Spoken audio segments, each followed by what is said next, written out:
Hi దోస్తులు, అందరికీ నమస్తే. అందరు ఏం చేస్తారు? మేమైతే పెద్ద కొత్తపల్లి అయితే వెళ్తున్నాం.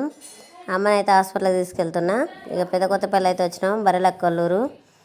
ఇదైతే జావా ఎక్కడిదంటే సల్వేంద్రం పెట్టిరు.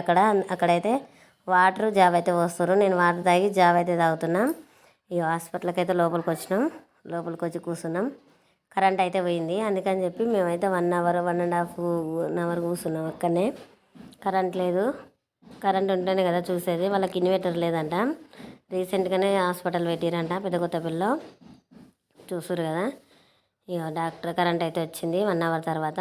ఇక డాక్టర్ అయితే మా మమ్మీ కళ్ళు చూస్తుండు. కంట్లో అయితే బాగా పొర వచ్చిందంట. 1 ఇయర్ ముందే చెప్పిండు ఆపరేషన్ చేయించుకోవాలని. ఇక చూసారా, కంట్లో అయితే ఎడమ కన్ను అయితే బాగా పొర వచ్చింది. ఆపరేషన్ అయితే కంపల్సరీ అని చెప్పిండు. కుడి కన్ను కూడా దెబ్బతింటుంది అన్నాడు. ఎందుకంటే మాకు షుగర్ బీపీ 2 ఉన్నాయి కాబట్టి.